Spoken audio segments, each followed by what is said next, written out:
नमस्कार विद्यार्थी मित्रांनो, मागच्या भागामध्ये आपण कंपनी फायनल अकाउंट्स मधील प्रॉब्लेम नंबर 7 पाहिला होता. आजच्या भागामध्ये आपण प्रॉब्लेम नंबर 1 पाहणार आहोत. The Bright Industries Limited was registered with an authorised capital of ₹10 lakhs in equity shares of ₹10 each. The following is the list of balances taken from its books as on 31st December 2017. खाली आपल्याला bright Industries limited या कंपनीचं trial balance त्यांनी दिलेले आहे आणि त्या बॅलन्सेसवरून आपल्याला फायनल अकाउंट तयार करायचं आहे. तर त्यांनी ही माहिती दिलेली आहे की त्यांचं जे अधिकृत भाग भांडवल आहे ते 10 लाख रुपये आहे आणि प्रत्येक भागाची किंमत ही 10 रुपये आहे. याचा अर्थ 10 लाख जे कॅपिटल आहे, जे भाग भांडवल आहे, ते एका भागाची किंमत 10 रुपये अशाप्रमाणे ते भाग भांडवल विभागण्यात आलेले आहे.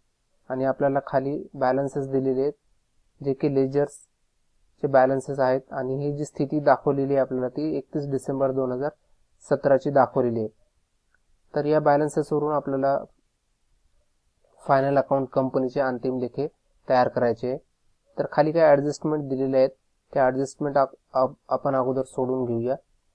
त्या अगोदर आपल्याला फॉर्मॅट जो असतो तो फॉर्मॅट कंपनी फायनल अकाउंटचा कशा प्रकारे असतो हे देखील पाहावं लागेल. तर या ठिकाणी मी ट्रेडिंग अकाउंट तयार केलेलं आहे. Trading account for the year ended on 31st December 2017. त्याखाली मी प्रॉफिट अँड लॉस अकाउंट तयार केलेलं आहे, ते देखील 31 डिसेंबर 2017 आहे. आणि या ठिकाणी खाली प्रॉफिट अँड लॉस ॲप्रोप्रिएशन अकाउंट हे कंपनीसाठी एक वेगळ्या प्रकारचं अकाउंट आपल्याला तयार करावं लागेल. आपल्याला trading account, profit and loss account हे तर आपण एकल व्यापारी संस्थेमध्ये पाहिलेलंच आहे, पण त्याहूनही वेगळं एक प्रॉफिट अँड लॉस ॲप्रोप्रिएशन अकाउंट हे आपल्याला कंपनीमध्ये तयार करावं लागेल, जे की आपल्याला सर्व खर्च वजा केल्यानंतर जे प्रॉफिट शिल्लक राहिलेले आहे, जो लाभ शिल्लक राहिलेला आहे, त्या लाभाचं, त्या प्रॉफिटचं आपण काय केलेलं आहे, कशा प्रकारे डिस्ट्रीब्युशन केलेलं आहे, वितरण केलेलं आहे, हे आपल्याला या ठिकाणी प्रॉफिट अँड लॉस ॲप्रोप्रिएशन खात्यामध्ये दाखवावं लागणार आहे. आणि शेवटी उजव्या साईडला जर पाहिली आपण तर ती बॅलन्स शीट तयार केलेली आहे. ही बॅलन्स शीट जी आहे ती स्पेसिफिक फॉर्मॅटमध्येच आपल्याला तयार करावी लागेल. याचाच अर्थ जो कंपनी कायद्यामध्ये, कंपनी कायदा 1956 यामध्ये जे आपल्याला जो फॉर्मॅट दिलेला आहे त्या फॉर्मॅटनुसारच आपल्याला ही बॅलन्स शीट तयार करावी लागेल. जसे की लायबिलिटी साईडला शेअर कॅपिटल आहे, त्या खालोखाल रिझर्व्ह अँड सरप्लस आहे. तर हा जो फॉर्मॅट दिलेला आहे या फॉर्मॅटमध्येच आपल्याला बॅलन्स शीट परीक्षेला देखील तयार करावी लागणार आहे, अन्यथा आपल्याला परीक्षेला देखील याचे मार्क मिळणार नाहीयेत. तर हा फॉर्मॅट तुम्हाला थोडं पाठ करून घ्यावा लागेल. सुरुवातीला आहे लायबिलिटी साईडला share capital, reserve and surplus, नंतर आहे सेक्युअर्ड लोन्स, नंतर आहे अनसेक्युअर्ड लोन्स, पुढं आहे 5 नंबरला करंट लायबिलिटीज अँड प्रोव्हिजन्स. त्यामध्ये नंबर ए ला आहे करंट लायबिलिटीज आणि नंबर 2 ला आहे प्रोव्हिजन्स म्हणजे तरतुदी. त्याच प्रकारे ॲसेट साईडला जर पाहिलं आपण फिक्स्ड ॲसेट, इन्व्हेस्टमेंट, अशा प्रकारे हा फॉर्मॅट आहे. तर सुरुवातीला आपण जे आहे ते या ठिकाणी ॲडजस्टमेंट पाहूया. Stock on 31 December 2017 95,000 rupees. हा स्टॉक जो आहे तो वर्षाच्या शेवटचा स्टॉक आहे, म्हणजे वर्षाच्या शेवटचा स्टॉक आहे, याचा अर्थ त्याची आपल्याला 2 वेळेस नोंद करावी लागेल. जे ॲडजस्टमेंट जे दिलेले आहेत ते सर्व ॲडजस्टमेंटचे आपल्याला 2 वेळेस नोंदी करावी लागतील. तर ट्रेडिंग अकाउंटच्या क्रेडिट साईडला 95,000 क्लोजिंग स्टॉक घेतलेला आहे. याची दुसरी नोंद आपल्याला बॅलन्स शीटला घ्यावी लागेल करंट ॲसेटमध्ये. करंट ॲसेटमध्ये यासाठी कारण ही आपली संपत्ती आहे, संपत्ती चल संपत्ती आहे, म्हणून क्लोजिंग स्टॉक आपल्याला करंट ॲसेटच्या अंतर्गत एक घ्यावा लागेल आणि स्टॉक वर्षाच्या शेवटचा आहे म्हणून याची देखील दुसरी नोंद ट्रेडिंग अकाउंटच्या क्रेडिट साईडला घ्यावी लागेल. त्यानंतर दुसरी ॲडजस्टमेंट आहे depreciate plant and machinery by 10%. जी प्लांट अँड मशिनरी आहे ती 10% त्याचा घसारा आकारा म्हणून सांगण्यात आले आहे. जर वर आपण बॅलन्सेसमध्ये जर पाहिलं तर आपल्याला प्लांट अँड मशिनरी या ठिकाणी 3,30,000ची दिसते. ही 3,30,000ची जी मशिनरी आहे ती फिक्स्ड ॲसेट आहे, कारण ही स्थिर संपत्ती आहे. या स्थिर संपत्तीवर 3,30,000वर 10% जर आपण डिप्रिशिएट म्हणजे घसारा जर आकारला तर तो आपल्याला 16,500 रुपये दिसेल. आपल्याला 30,30,000मधून 16,500 जर वजा केले तर बाहेर जो फिगर येतोय, बाहेर जी अमाऊंट येते ती 3,13,500 रुपये येते. ही आपली संपत्ती आहे, ती संपत्ती ॲसेट साईडला घेतलेली आहे. पण हे जे डिप्रिसिएशन आहे हे गेल्या वर्षभरातील आपलं नुकसान आहे. ते नुकसान आहे म्हणून प्रॉफिट अँड लॉस अकाउंटच्या डेबिट साईडला दाखवावं लागेल. टू डिप्रिसिएशन ऑन मशिनरी 16,500 रुपये. हा आपला घसारा जो आहे तो लॉस आहे. या ठिकाणी दुसरी ॲडजस्टमेंट देखील झालेली आहे. तिसरे, write off ₹500 from preliminary expenses. Preliminary एक्सपेन्सेसमधून आपल्याला 5,000 रुपये बाद करा असे सांगण्यात आलेले आहे. प्रिलिमिनरी एक्सपेन्सेस म्हणजे प्रारंभिक खर्च, जे कंपनी चालू करण्याच्या पूर्वी आपल्याला खर्च करावे लागतात, द्यावे लागतात. तर हे प्रिलिमिनरी एक्सपेन्सेस आपल्याला दिसत आहेत 5,000 रुपये. याचे 10% घेण्यात आलेले आहेत 500 रुपये. तर प्रिलिमिनरी एक्सपेन्सेस ही आपली एक संपत्ती आहे, जे की अदृश्य संपत्ती आहे. तर ती मिससेलिनियस एक्सपेंडिचरच्या अंतर्गत आपल्याला घ्यावी लागेल. प्रिलिमिनरी एक्सपेन्सेस 5,000 रुपीज त्यामधून वजा करावं लागेल आपल्याला, जे की बाद करायची आहे आपल्याला. हा जो खर्च आहे तो दीर्घकाळासाठी आपण करत असतो आणि हा खर्च आपल्याला एकदाच करावा लागतो कंपनी स्थापनेच्या अगोदर. आणि हा जो खर्च आहे तो आपल्याला टप्प्याटप्प्याने बाद करावा लागतो, एकदाच हा बाद करता येत नाही.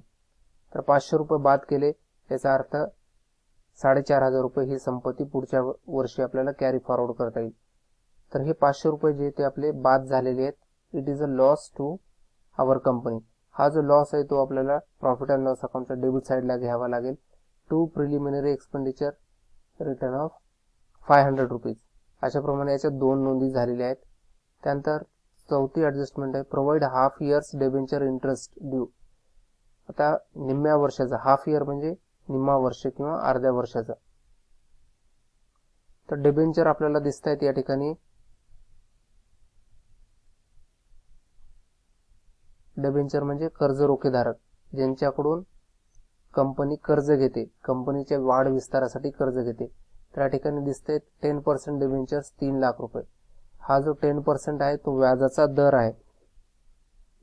जे कर्ज रोखेधारक असतात ते कंपनीचे सावकार असतात आणि या सावकारांना आपल्याला व्याज द्यावं लागतं. तर हे व्याज जे आहे ते 10% दराने द्यावं लागतं. हे 10% म्हणजे तो व्याजाचा दर आहे.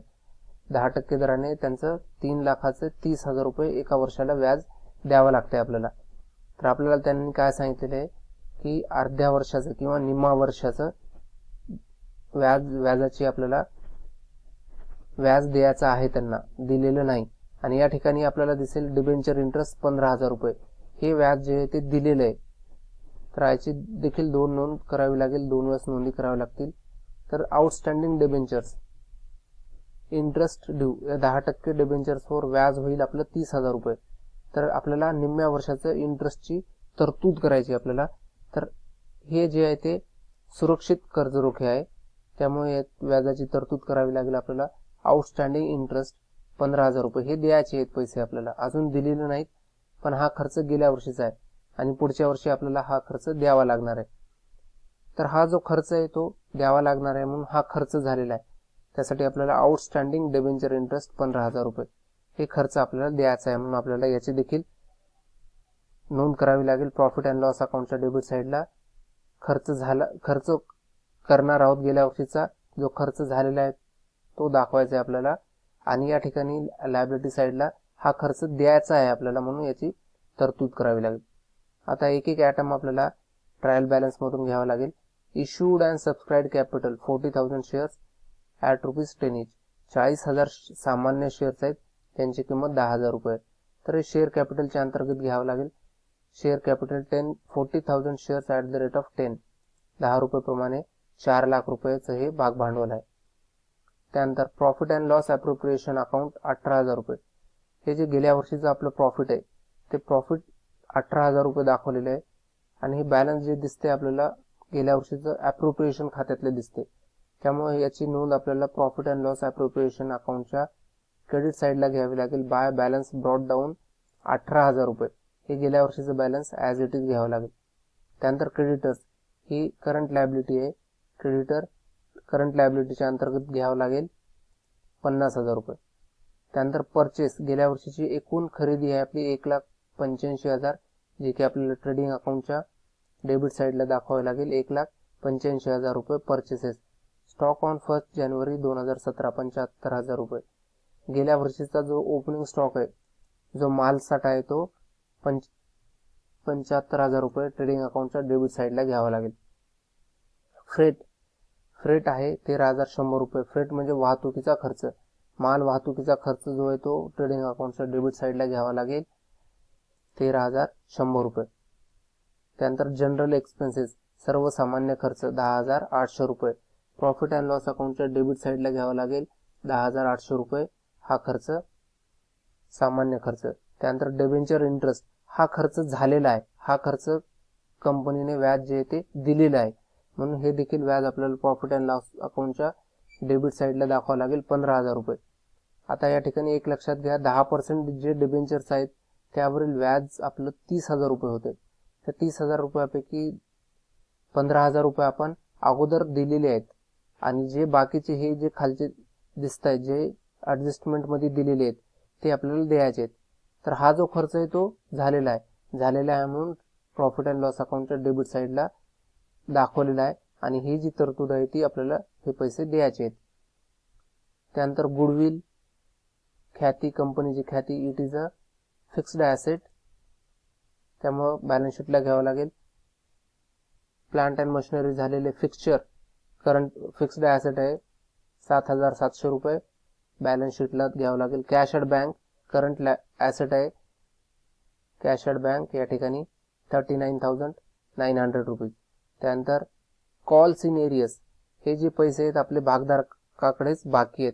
त्यांनी आपण भागांची मागणी केल्यानंतर देखील पैसे दिलेले नाहीत, म्हणून हे कॅपिटलमधून आपल्याला लेस करावे लागतील 7,000 रुपये.